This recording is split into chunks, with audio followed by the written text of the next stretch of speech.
Hello and welcome back to the lectures of Power Engineering and Refrigeration. These lectures are for 5th semester diploma in Mechanical Engineering.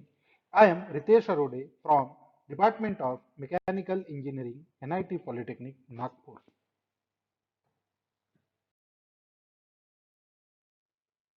This video lecture is on chapter number 5, Refrigeration and Air Conditioning. This is a 16 marks of chapter and the course outcome will be test the performance of air conditioning and refrigeration system. This is our first topic and we are going to learn about the introduction related to refrigeration and air conditioning.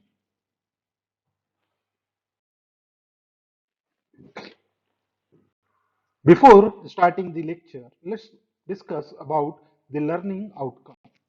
After completion of this video lecture, learner will be able to first of all explain working principle of refrigeration.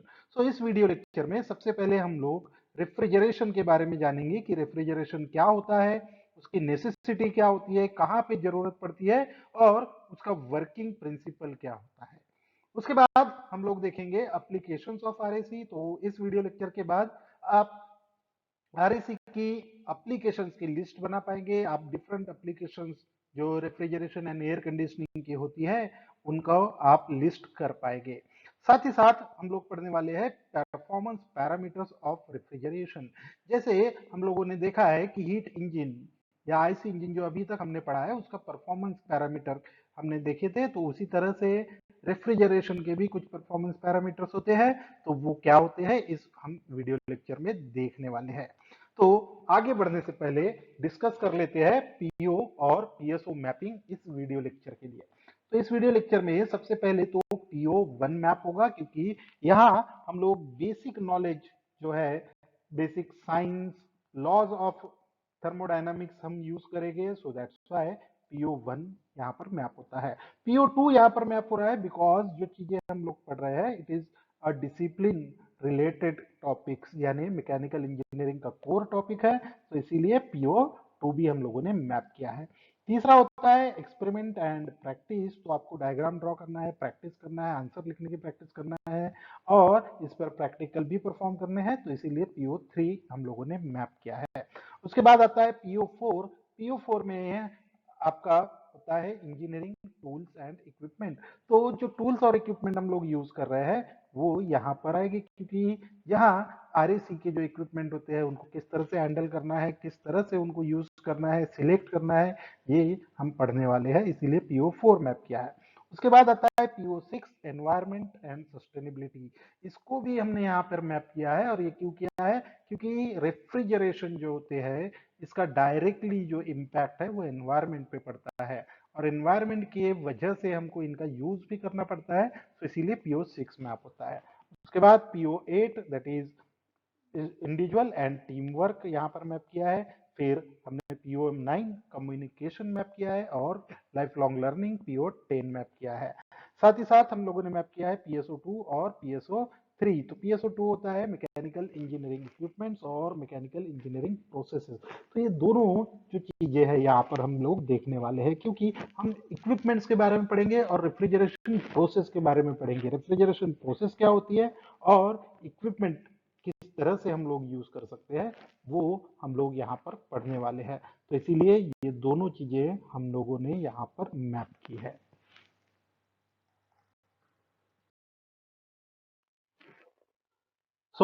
आगे बढ़ने से पहले हमें कुछ basic knowledge की जरूरत है. सबसे पहले देख लेते हैं कि कौन सा आप बेसिक नॉलेज हमें यहाँ पे जरूरी है. सबसे पहली चीज जो हमें चाहिए वो है फर्स्ट लॉ ऑफ थर्मोडायनामिक्स. तो आगे बढ़ने से पहले आपको पता होना चाहिए कि फर्स्ट लॉ ऑफ थर्मोडायनामिक्स क्या है. तो ये प्री रिक्विसाइट कोर्स है. अगर आपको आरएसी के बारे में पढ़ना है तो जैसा कि हमने पावर इंजीनियरिंग सब्जेक्ट में हमेशा ही बोला है कि इस सब्जेक्ट को पढ़ने के लिए पहले आपको थर्मल इंजीनियरिंग के बारे में नॉलेज होना बहुत जरूरी है. तो सबसे पहली चीज जो आप रिवाइज करेंगे वो है first law of thermodynamics.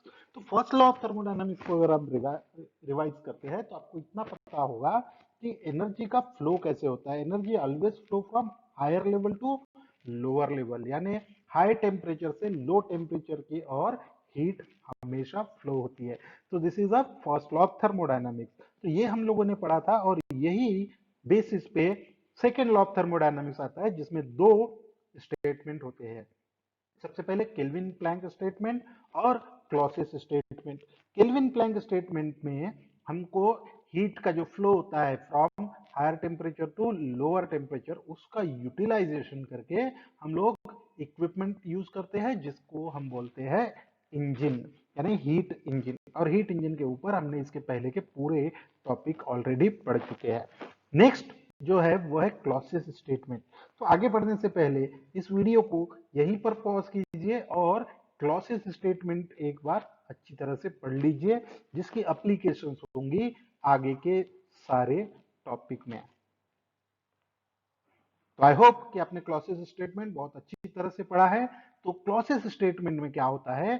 Clausius statement is the application of refrigeration, यानी क्लॉसियस स्टेटमेंट में की वजह से रेफ्रिजरेशन डेवलप होता है। अभी हीट इंजन हम लोगों ने पढ़ा है। हीट इंजन में क्या होता है कि आप एनर्जी का फ्लो करते हैं। एनर्जी कहाँ से जाती है? हायर टेम्परेचर से लोअर टेम्परेचर की तरफ जब हीट एनर्जी फ्लो होती है तो वर्क जनरेट होता है। रेफ्रिजरेटर इसका पूरा तरह से उल्टा होता है, यानी हमको क्या करना है? हीट को फ्लो करना है। अब हीट हायर लेवल से लोअर लेवल की तरफ जब ट्रैवल करती है तो वो अपने आप होती है, उसे किसी भी एक्सटर्नल हेल्प की जरूरत नहीं पड़ती है। पर रेफ्रिजरेटर में क्या होता है? हम लोग लोअर टेम्परेचर से हायर टेम्परेचर की ओर हीट को प्रोसीड करते हैं, सप्लाई करते हैं। और ये काम हम नेचर से विरुद्ध कर रहे हैं, यानी उल्टा कर रहे हैं। जो होता है अपने आप उसका उल्टा काम करने की कोशिश कर रहे हैं, तो आपको वर्क ऐड करना पड़ेगा। So that is the basic difference जो आपने क्लॉसेस स्टेटमेंट में ऑलरेडी पढ़ा है।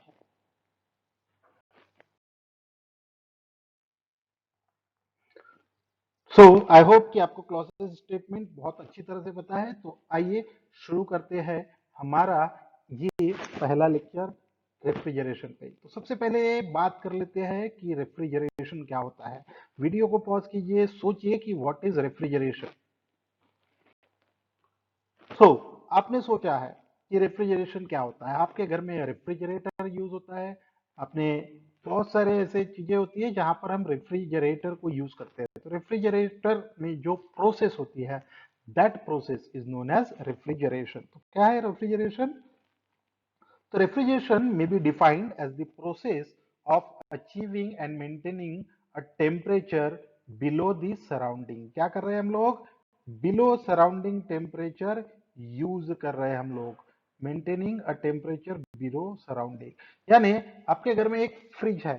फ्रिज के अंदर जो टेम्परेचर मेंटेन होता है वो आपके घर के टेम्परेचर से कम होता है। यानी अगर एटमॉस्फेरिक टेम्परेचर 30 डिग्री सेल्सियस है तो रेफ्रिजरेटर के अंदर का टेम्परेचर 2 या 3 डिग्री सेल्सियस होता है। यानी ये जो प्रोसेस है, ये प्रोसेस क्या होता है कि आप सराउंडिंग के टेम्परेचर से कम टेम्परेचर को मेंटेन करके रखते हैं। इसकी जरूरत क्यों पड़ती है? It is to cool some product or space required in the to cool some product or space to the required temperature. तो हमारे पास में कुछ ऐसे प्रोडक्ट होते हैं या कुछ जगह होती है जिनको कम टेम्परेचर पे रखना जरूरी होता है। अगर आप उसको कम टेम्परेचर पे नहीं रखेंगे so it will create a problem, और वो क्या हो सकते हैं? खराब हो सकते हैं। सो इसीलिए हम लोग रेफ्रिजरेटर का यूज करते हैं। Now next, refrigeration is also the branch of science. Actually it is a branch of thermodynamics। thermodynamics की ब्रांच है जो किस पे? प्रोसेस के बारे में डील करती है, जिसमें हम क्या स्टडी करते हैं? Process of reducing and maintaining the temperature of a space और मटेरियल। सो एटमॉस्फेरिक टेम्परेचर से कम टेम्परेचर अगर मेंटेन करना है तो जो इक्विपमेंट हम लोग यूज करते हैं, those equipment are known as refrigeration equipment, और उनकी स्टडी करना इज रेफ्रिजरेशन। क्लियर? सो यहाँ पे हमने ये देखा कि रेफ्रिजरेशन क्या होता है। नाउ अब हीट को अगर आप कम कर रहे हो तो क्या होता है, किसी भी चीज को हम कभी भी ठंडा नहीं करते, ये बेसिक फंडा है। अब हम हमेशा बोलते रहते हैं कि आप पानी को ठंडा कर रहे हो, लेकिन ऐसा कुछ भी नहीं होता। एक्चुअल में क्या हो रहा है, हम लोग उसके अंदर की हीट को निकाल रहे हैं। तो हम लोग अगर उसके अंदर की हीट को निकाल रहे हैं तो हीट को कहाँ पे डालना पड़ेगा, कहीं ना कहीं हीट को सप्लाई करना पड़ेगा, क्योंकि एनर्जी है and energy can not be stored at one particular point. तो क्या करना पड़ेगा, उस एनर्जी को एक जगह से निकाल रहे हैं आप, जैसे आप अगर पानी ठंडा कर रहे हैं तो उस पानी को का टेम्परेचर जो है आपको वहां से निकालना पड़ेगा, उसके अंदर की हीट अगर आप निकाल लोगे तो अपने आप टेम्परेचर उसका कम हो जाएगा। तो जब आप हीट निकाल रहे हो तो वो हीट कहीं ना कहीं तो सप्लाई करनी पड़ेगी, तो वो जो हीट सप्लाई करते हैं that heat is then rejected. आपने क्या किया, जो भी आपका प्रोडक्ट है, जो जगह है, जो मटेरियल है, it may be water, it may be milk और एनीथिंग एल्स, तो जहां से आपने हीट को निकाली है वो हीट आप किसी दूसरी जगह पर सप्लाई कर सकते हैं। तो वो कहां पे सप्लाई कर सकते हैं, तो it is always supply to the atmospheric air, या फिर सरफेस वाटर पे सप्लाई करते हैं, या फिर किसी एक्सटर्नल बॉडी में जो लोअर टेम्परेचर पर है। तो इस तरह से हम लोग क्या कर रहे हैं, उस एनर्जी को निकाल रहे हैं और कहीं और सप्लाई करते हैं। So this is all about the process which is known as refrigeration. So I hope कि आपको रेफ्रिजरेशन अच्छी तरह से समझा होगा। आगे बढ़ते हैं, रेफ्रिजरेशन के बारे में और सारी चीजें पढ़ते हैं। Now let's learn about principal of refrigeration. अब प्रिंसिपल ऑफ रेफ्रिजरेशन क्या है, तो सबसे पहली चीज जो हमने इस लेक्चर के शुरुआत में डिस्कस की थी और वो था कि रेफ्रिजरेशन या सारे के सारे जो रेफ्रिजरेटर है and heat pump, they work on the basis of clauses statement. अब क्लॉसेस स्टेटमेंट क्या कहता है कि क्लॉसेस स्टेटमेंट में ऐसा है कि you can not transfer a heat from lower temperature to higher temperature without any external help। यानी आपको क्या करना पड़ेगा, कुछ ना कुछ एक्सटर्नल सोर्स या एनर्जी अप्लाई करनी पड़ेगी, क्योंकि लोअर टेम्परेचर से हायर टेम्परेचर पे हीट अपने आप नहीं जाती। क्लियर। तो आप यहाँ पे वही कर रहे हो, जैसे आपके पास है लोअर टेम्परेचर टीएल और हायर टेम्परेचर, आप यहाँ से हीट हाई टेम्परेचर पे सप्लाई कर रहे हो। जैसे आपके घर में फ्रिज होता है, फ्रिज के अंदर में टेम्परेचर कम होता है, फ्रिज के बाहर का अगर टेम्परेचर देखो तो वो ज्यादा होता है। तो आपको क्या करना है, फ्रिज में जो आपने कंपोनेंट रखा है उसकी हीट निकाल के हाई टेम्परेचर पे सप्लाई करना है। फॉर एग्जाम्पल समझ लो कि आपका जो फ्रिज है उसमें अगर 5 डिग्री सेल्सियस टेम्परेचर है और फ्रिज के बाहर का जो एरिया है यानी जो रूम टेम्परेचर है that will B may be 25 degree Celsius. So heat तो ट्रांसफर हो नहीं सकती 5 डिग्री से 25। तो इस काम को करने के लिए रेफ्रिजरेटर होता है। तो रेफ्रिजरेटर को क्या करना पड़ता है, हमको सप्लाई करना पड़ता है वर्क। तो यहाँ पर हम लोग सप्लाई करेंगे W, वर्क आप सप्लाई करेंगे। और जब वर्क सप्लाई करते हैं तो वो किस फॉर्म में रहता है, work is supplied in the form of electrical energy, क्योंकि रेफ्रिजरेटर क्या होता है, बिना इलेक्ट्रिसिटी के चलता नहीं है। सो इस तरीके से ये वर्किंग प्रिंसिपल होता है रेफ्रिजरेटर का। तो यहाँ पे क्या होता है, लो टेम्परेचर से हीट रिजेक्ट होती है, उसको हम बोलते हैं QL, and it is supply to the high temperature. तो वो जो हाई टेम्परेचर पे हीट सप्लाई हो रही है QH, that will be a combination of QL plus W। तो इतनी हीट हम लोग हाई टेम्परेचर पे सप्लाई करते हैं। So this is the basic working principle of refrigeration. और ये कहां से आता है, क्लॉसेस स्टेटमेंट से। So the transfer of heat from a low temperature region to a high temperature one requires a special device called refrigerator। तो ये काम करने के लिए जो प्रोसेस है रेफ्रिजरेशन, जो डिवाइस यूज होता है वो होता है रेफ्रिजरेटर। और इसका ऑब्जेक्टिव क्या है, लो टेम्परेचर रिजर्वायर से हीट को रिमूव करना और हाई टेम्परेचर पर सप्लाई करना। क्लियर। ऐसा ही एक और डिवाइस होता है हीट पंप, और हीट पंप का जो ऑब्जेक्टिव होता है वो है heat pump is to supply heat to the warm medium. ये थोड़ा सा डिफरेंट होता है, सो इसके बारे में हम लोग आगे पढ़ने वाले हैं। सो इतना याद रखिए कि this is a working principle of refrigeration. क्या कर रहे हैं हम लोग, लो टेम्परेचर से हीट को रिजेक्ट कर रहे हैं and we are supplying it to the high temperature. Reservoir, और वो करने के लिए हमें जरूरत पड़ेगी वर्क डन की, और वर्क डन हमको रेफ्रिजरेटर को सप्लाई करना पड़ेगा. So this is a working principle. Now let's learn about the necessity of refrigeration, यानी रेफ्रिजरेशन की जरूरत की होती है. तो सबसे पहला क्या है, the growth of micro organism is temperature dependent and that growth declines as temperature falls and that growth becomes very slow at a temperature below 10 degree Celsius.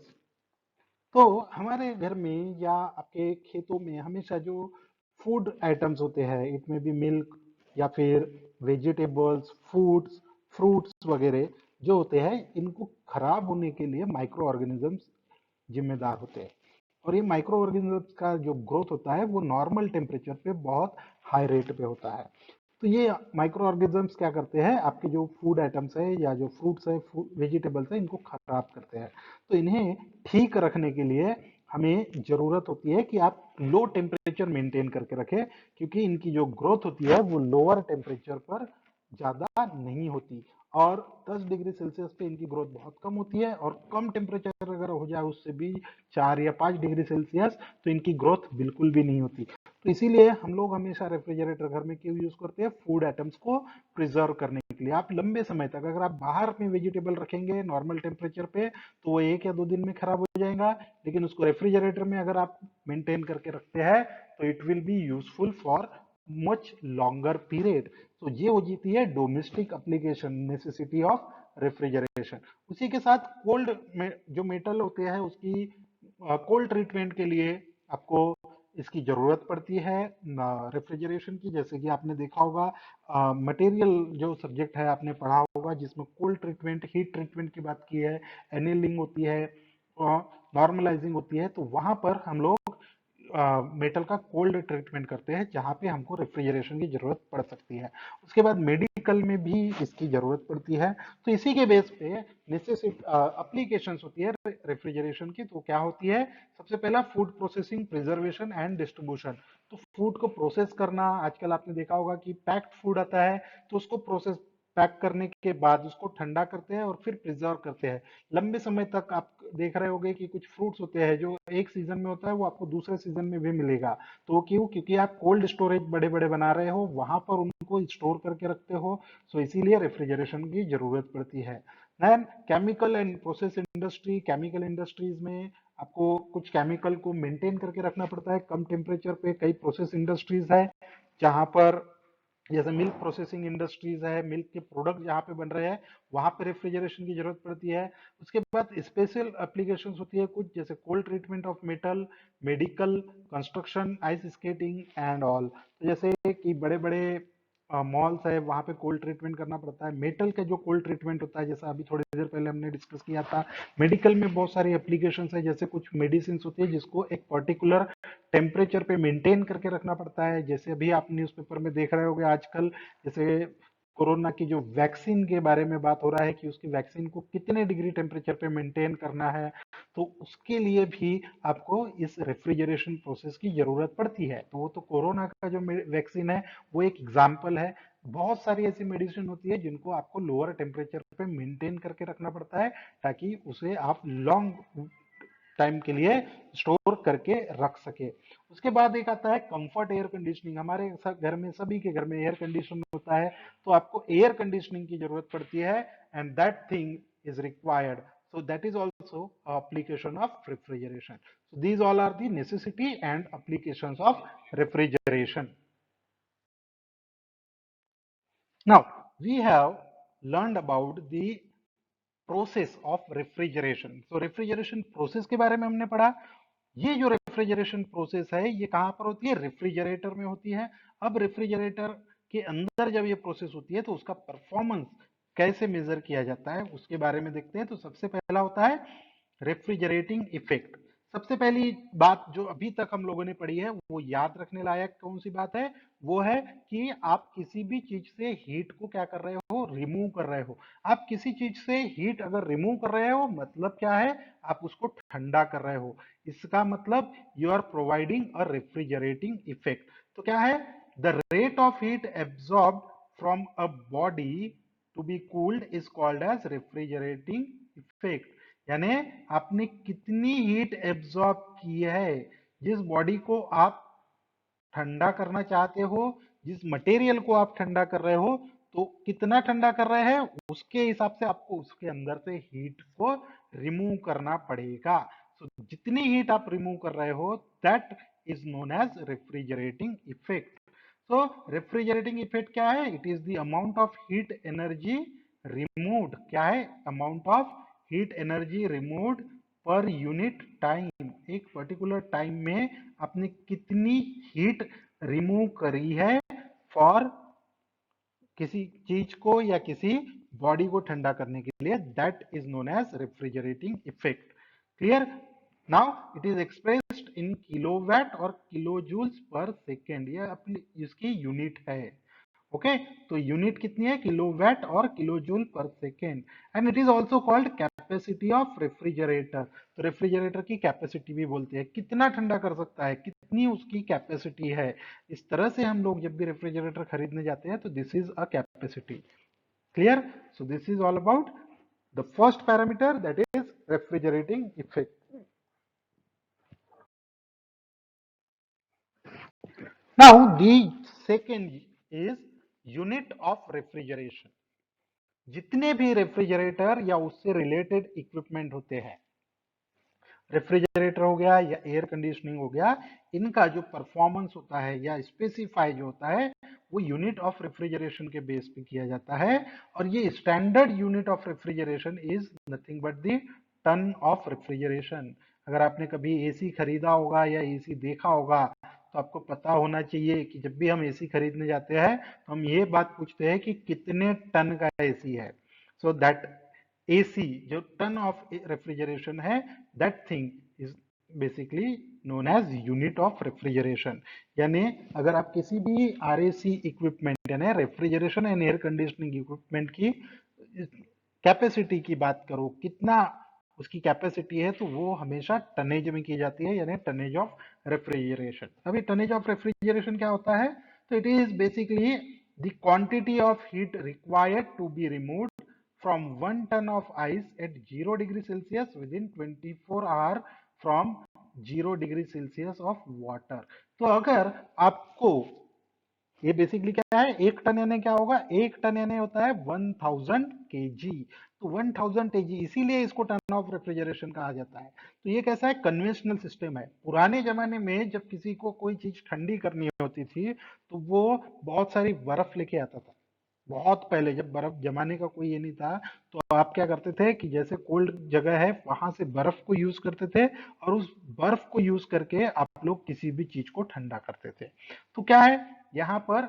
अब जब बर्फ आप यूज कर रहे हो, आइस जब आप यूज कर रहे हो, तो क्या है कि एक टन आइस यानी 1000 केजी ऑफ आइस कितनी हीट एब्जॉर्ब कर सकता है, या फिर उल्टा आपके पास 1000 केजी वाटर है, कितने डिग्री सेल्सियस पे? 0 डिग्री सेल्सियस पर आपको 1000 केजी आपके पास अगर वाटर है और आपको उसे अगर आइस में कन्वर्ट करना है, तो क्या करना पड़ेगा? उसके अंदर की हीट को रिमूव करना पड़ेगा. और जब आप हीट रिमूव करोगे तो कितनी हीट रिमूव हो रही है? तब कब तक? जब तक पूरा का पूरा वाटर आइस में कन्वर्ट ना हो जाए.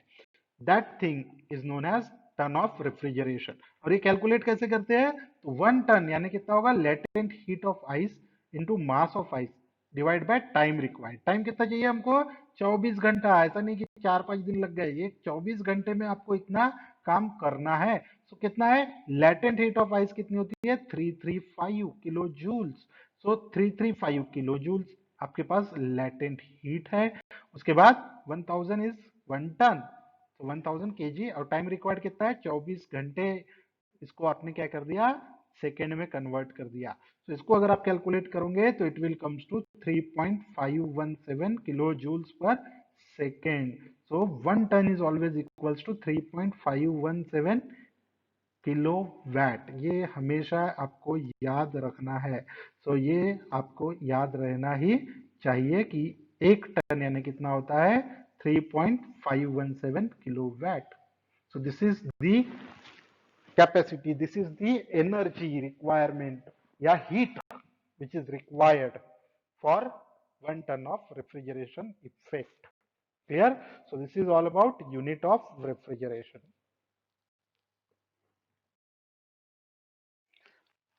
Now the next one is energy efficiency ratio.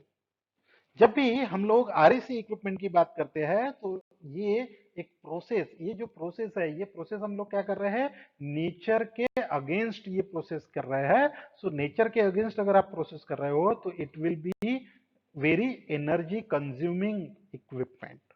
तो आपके जितने भी रेफ्रिजरेटर और एयर कंडीशनर होते हैं इनका बिल हमेशा ज्यादा आता है. क्यों? Because they are very energy hungry equipment. So इसीलिए इनकी एक एफिशिएंसी रेशियो कैलकुलेट करते हैं जिसको हम बोलते हैं EER से डिनोट करते हैं, एनर्जी एफिशिएंसी रेशियो. तो एनर्जी एफिशिएंसी या efficiency of AC is always measured in EER. तो एसी हो गया या रेफ्रिजरेटर जो हो गया उसकी एफिशिएंसी क्या में मेजर करते हैं, एनर्जी एफिशिएंसी रेशियो में. और ये एनर्जी एफिशिएंसी रेशियो क्या होता है, it is the ratio of cooling capacity to the power input. यानी आपको एक पर्टिकुलर कूलिंग कैपेसिटी, जैसे 1 टन का एसी है तो उसे कितना इनपुट लगने वाला है पावर का. अब इनपुट किस फॉर्म में देते हैं हम लोग, हमेशा इलेक्ट्रिकल एनर्जी के फॉर्म में इनपुट देते हैं. तो इलेक्ट्रिकल एनर्जी के फॉर्म में आप कितना इनपुट दे रहे हो, that thing is nothing but the power input. तो कैसे कैलकुलेट करेंगे, EER हमें यहाँ पर कैलकुलेट करना है.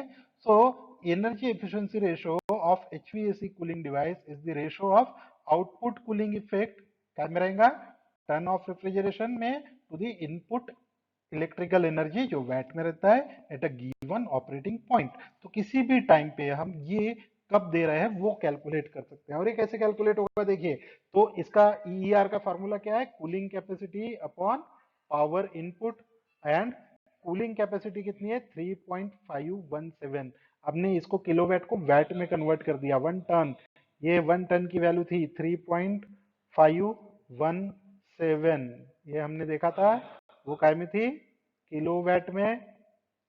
क्लियर है? तो किलोवाट में था तो हमने उसको कन्वर्ट कर दिया वैट में. और पावर इनपुट कितना दे रहा है कि 1000 अगर वाट आपने सप्लाई किया. सो EER कितना आएगा, 3.517 वैट टू वैट. यानी इतना कूलिंग इफेक्ट प्रोवाइड करने के लिए आपको 1000 का वाट का पावर देना पड़ेगा. So this is all about energy efficiency ratio. Clear? So याद रखिए कि आपके जितने भी आरएसी इक्विपमेंट होते हैं वो हमेशा हम लोग EER में उनकी एफिशिएंसी मेजर करते हैं. जैसे आईसी इंजन की एफिशिएंसी अपने मेजर करते हैं कोई दूसरे फैक्टर में, यहाँ पे एफिशिएंसी होती है energy efficiency ratio. Then comes to the next one. जैसा EER है, EER क्या होता है कि एक पर्टिकुलर टेम्परेचर पे हम लोग मेजर करते हैं. पर सेसनल, अब हमेशा एक ही टेम्परेचर रहेगा कि अगर आप गर्मी के मौसम में आप एसी यूज कर रहे हो तो उसकी एफिशिएंसी अलग आएंगी क्योंकि टेम्परेचर बाहर में अलग रहेगा.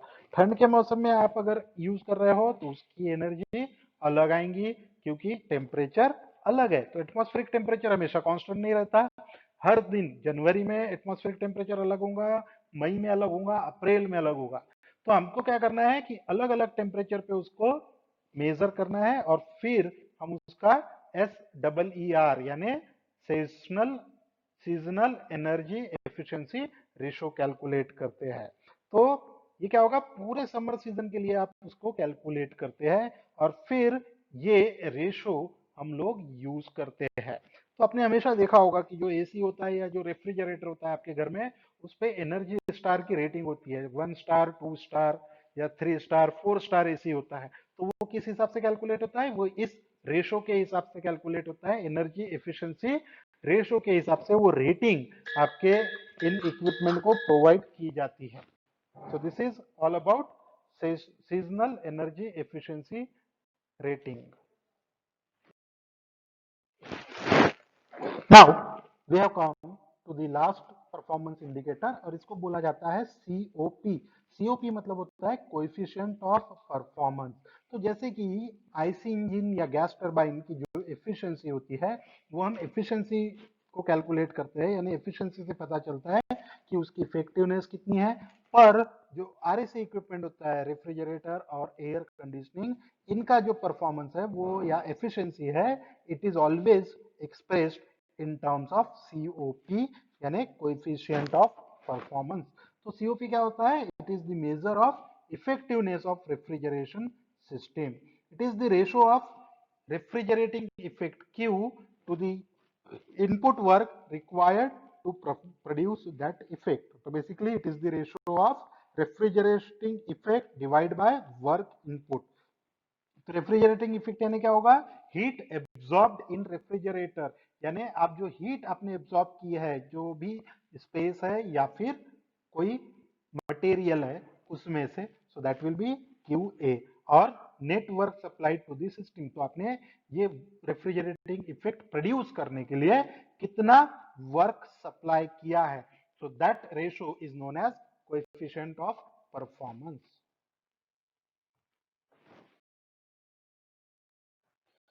So we have come to this end of this video lecture. The outcome of this video lectures are, क्या कर सकते हैं आप लोग? Working principle of refrigeration explain कर सकते हैं। हमने वर्किंग प्रिंसिपल के बारे में पढ़ा है, तो वर्किंग प्रिंसिपल के लिए क्या है? क्लॉसेस स्टेटमेंट के बारे में लिखिए, वो डायग्राम ड्रॉ कीजिए और वो प्रोसेस लिखिए कि आपको वर्क डन करना है, आपको हीट कहाँ से कैसे ट्रांसफर करना है। उसके बाद list the application of RAC, तो आरएसी यानी रेफ्रिजरेशन एंड एयर कंडीशनिंग की जो एप्लीकेशंस है उनको आप लिस्ट बना सकते हो। साथ ही साथ हम लोगों ने परफॉर्मेंस पैरामीटर्स के बारे में पढ़ा, यानी energy efficiency ratio, seasonal energy efficiency ratio और सीओपी यानी कोएफिशिएंट ऑफ परफॉर्मेंस के बारे में भी हमने पढ़ा है। तो आखिरी में देख लेते हैं कि कौन से पीओ और पीएसओ मैप हुए थे, कौन से यहाँ पर अटेंड हुए हैं। तो सबसे पहले हमने बेसिक नॉलेज गेन किया है, इसीलिए PO1 यहाँ पर मैप होता है, क्योंकि हमने बेसिक यूज किया, बेसिक नॉलेज आपको डेवलप हुआ लॉज ऑफ थर्मोडायनामिक्स के बारे में। उसके बाद डिसिप्लिन नॉलेज, क्योंकि मैकेनिकल इंजीनियरिंग का डिसिप्लिन नॉलेज हमारा इंप्रूव हुआ है। उसके बाद experiment and practice PO3। PO4 is engineering tools. उसके बाद एनवायरमेंट एंड सस्टेनेबिलिटी, तो एनर्जी को जब आप एब्जॉर्ब कर रहे हो तो रिलीज एटमॉस्फेयर में करने वाले हो, तो इसीलिए एनवायरमेंटल एंड सस्टेनेबिलिटी भी यहाँ पर मैप होता है। PO8 individual and team work map हुआ। PO9 कम्युनिकेशन आपका इंप्रूव होना चाहिए। उसके बाद life long learning, this will be useful through out your life. और PSO2 और PSO3 mechanical engineering equipment and mechanical engineering processes, तो ये PO और PSO2 यहाँ पर मैप होते हैं। So this is all about this video lecture.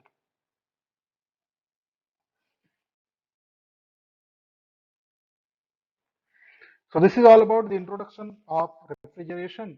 So in the next video lecture, we are going to learn about the working cycle of refrigeration, and till then, keep learning. Thank you.